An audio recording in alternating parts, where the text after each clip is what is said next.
여러분 안녕하십니까? 오늘도 참으로 좋은 날입니다. 하나님의 영광이 여러분에게 넘치시기를 바랍니다. 저는 오늘 고린도전서 15장 29절로 34절의 말씀을 가지고 신앙의 기초가 되는 부활의 의미란 제목으로 은혜를 나누고자 합니다. 오늘날 우리 그리스도인들이 전하는 복음의 핵심은 예수 그리스도의 부활에 있습니다. 성경은 그리스도께서 만일 다시 살지 못하셨다면 우리의 전파하는 것도 헛것이요 또 너희 믿음도 헛것임이라고 말씀하고 있습니다.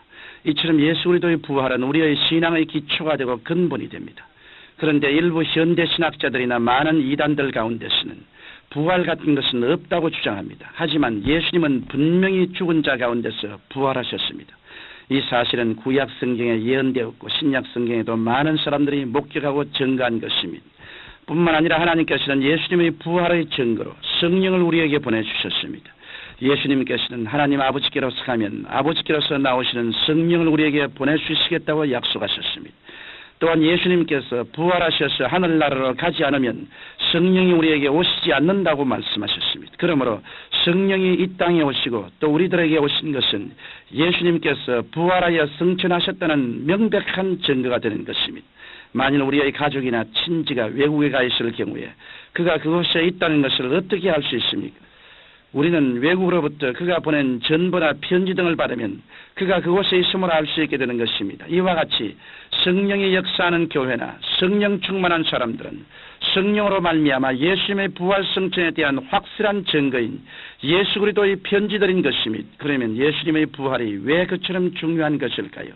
이제 저는 예수님의 부활이 갖는 중요한 몇 가지 의미를 여러분에게 말씀해 드리겠습니다. 첫째로 예수 그리스도의 부활은 주님께서 인류의 모든 죄를 영원히 청산하셨음을 의미합니다. 인류 역사가 시작된 이래로 죄의 문제는 인류에게 안겨진 가장 큰 과제였습니다.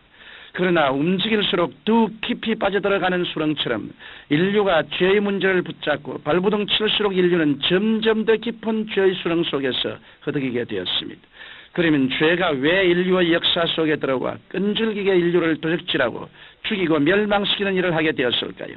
우리는 그 해답을 성경에서 찾을 수 있습니다.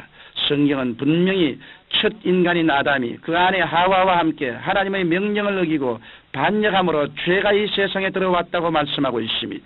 로마서 5장 12절에 보면 이러므로 한 사람으로 말미암아 죄가 세상에 들어오고 죄로 말미암아 사망이 왔나니 이와 같이 모든 사람이 죄를 지었으므로 사망이 모든 사람에게 이르렀느니라고 기록되어 있는 것입니다. 그러므로 오늘날 모든 사람은 영원한 원죄와 매일 짓는 자범죄에서 벗어날 수 없고 그 결과 사망과 멸망을 피할 수 없게 되었습니다. 그러나 하나님께서는 인류의 죄의 문제를 위하여 예수 그리스도를 인간 세상에 보내사 십자가 위에서 모든 죄를 청산케 하셨습니다. 하나님께서는 죄를 알지도 못하신 자로 우리 인간의 죄를 대신 짊어지게 하시고 십자가에서 못 박여 죽게 하신 것입니다. 그러면 죽음으로 죄의 값은 모두 지불된 것일까요? 그렇지 않습니다. 만일 예수님께서 진실로 우리의 죄값을 갚으셨다면 죽음을 이겨야만 했습니다. 왜냐하면 죄의 값은 사망이기 때문에 죽음을 이기고 부활한 사람은 죄의 값을 지불한 사람이 되지만 죽음을 이기지 못한 사람은 죄의 값을 다 갚지 못하고 죽음에 붙들려 있는 사람이 되기 때문인 것입니다. 그러나 예수님께서는 놀랍게도 돌아가신 지 사흘 만에 부활하셨습니다. 예수님께서는 우리가 짊어진 죄를 하나도 남김없이 모두 청산하신 것입니다. 이로써 인류의 수건이든 죄의 문제는 예수님 안에서 깨끗이 해결되었습니다. 이제 누구든지 예수님을 구주로 모시면 하나님께서는 예수님으로 말미암아 그의 일생의 죄를 다 용서해 주시고 의로움을 입혀 주시는 것입니다. 둘째로 예수 그리스도의 부활은 주님께서 영원히 죽음을 멸하셨음을 의미합니다. 인간에게 있어서 절대적인 공포는 죽음입니다. 죽음의 문제에 관해서는 어떤 사람도 해답을 줄 수 없습니다.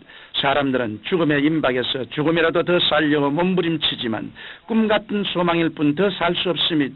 이 땅을 떠날 때가 되면 좋든 싫든 우리의 영혼은 육체를 떠나가고 우리의 육체는 먼지와 티끌로 돌아가고 맙니다. 사람들은 죽음의 문제에 직면하면 체념을 하고 받아들여야 할 뿐 죽음을 극복하고 영원한 생명의 소망을 가질 수는 없습니다. 하지만 예수님께서는 사람들에게 영생의 소망을 주셨습니다. 예수님께서는 성경 요한복음 11장 25절로 26절에서 나는 부활이요 생명이니 나를 믿는 자는 죽어도 살겠고 무릇 살아서 나를 믿는 자는 영원히 죽지 아니하리니 이것을 내가 믿느냐고 마르다에게 물으셨습니다. 그리고 죽은 지 나흘이나 되는 나사로를 살려내셨습니다. 이로써 예수님께서는 자신에게 사망의 세력을 극복할 수 있는 능력이 있음을 보여주셨던 것입니다. 뿐만 아니라 예수님께서는 친히 죽음을 짊어지시고 돌아가신 후 사망과 싸워 부활하심으로 말미암아 사망을 철폐하고 승리하셨음을 증명하셨습니다. 그리하여 죽기를 무수함으로 일생에 매여 종노릇하는 모든 자들을 놓아주신 것입니다. 그러므로 오늘날 예수님을 믿는 사람들에게는 죽음이 없습니다. 소위 말하는 죽음이란 우리들이 단지 장막집을 벗어버리고 영원한 집으로 들어가는 하나의 입문에 불과하므로 우리들에게 죽음이란 있을 수 없습니다. 이와 같이 예수님께서 죽으셨다가 부활하심은 우리가 영원한 죽음에서 영원한 생명으로 옮겨졌음을 의미하는 것입니다. 셋째로 예수님이 부활하심은 마귀를 영원히 폐주시킨 것을 의미합니다. 아담과 하와가 타락한 이후로 인류의 생활 속에 들어와 있던 마귀는 어떻게 하는지 인간들이 하나님을 따르지 못하도록 인간을 부패시켜 왔습니다. 마귀는 사람의 약점을 잡아 돈으로 부패시킬 수 있는 사람은 돈으로 부패시키고 육체의 쾌락을 통해 타락시킬 수 있는 사람은 육체의 쾌락으로 타락해 하였습니다. 이처럼 마귀는 육신의 정욕과 안목의 정욕과 이 세상의 자랑을 쫓도록 언제나 인간을 시험하고 혼미케 하며 파멸시키는 일을 했습니다. 그러면 인간은 무엇 때문에 마귀의 포로가 되어 덕질을 당하고 죽임을 당하고 멸망을 당하게 되었을까요? 그것은 인간의 죄값으로 말미암은 것입니다. 아담과 하와가 하나님을 반역하자 마귀는 그 죄값으로 인간을 사로잡은 것입니다. 그리고 그 죄값에 대한 최대의 올무는 죽음입니다. 죄의 마지막은 사망인 것입니다. 하지만 성경은 그리스도 예수 안에 있는 생명의 성령의 법이 죄와 사망의 법에서 너를 해방했다고 분명히 말씀하고 있습니다. 예수님께서는 죽으셨다가 부활하신 그 능력으로 말미암아 마귀의 최대 무기인 죄와 사망을 철폐하고 마귀의 모든 세력을 꺾어버린 것입니다. 이와 같이 예수님께서는 죽음에서 부활하심으로 마귀가 갖고 있던 모든 무기를 철폐하셨고 또 마귀를 이길 수 있는 성령을 우리에게 부어주셨습니다. 그러므로 이제 우리는 마귀에게 짓밟히지 않고 마귀를 대항하여 이길 수 있게 되었습니다. 성령이 우리 속에 와 계심으로 우리는 담대히 마귀를 대적할 수 있게 되었고 그의 종들인 귀신들도 멸할 수 있게 된 것입니다. 청취자 여러분, 죄와 죽음과 마귀를 부활의 능력으로 이기신 예수님은 오늘 성령으로 우리 가운데 와 계십니다. 이제 여러분과 저는 승리자입니다. 승리의 영이신 성령께서는 바람같이 역사하시고 생수같이 넘쳐나며 불같이 타오르고 있습니다. 그러므로 성령님을 인정하고 환영하고 모셔드리십시오. 그럴 때 부활의 영이신 성령의 능력으로 우리는 죄와 죽음에서 구출되고 마귀의 모든 괴계를 멸하는 승리의 삶을 살 수 있게 될 것입니다. 살아계신 아버지 하나님, 이 부활의 아침에 그리스도 예수 안에서 모두 다 부활의 놀라운 생명을 체험하게 도와주옵소서. 예수님 이름으로 기원하옵나이다. 아멘.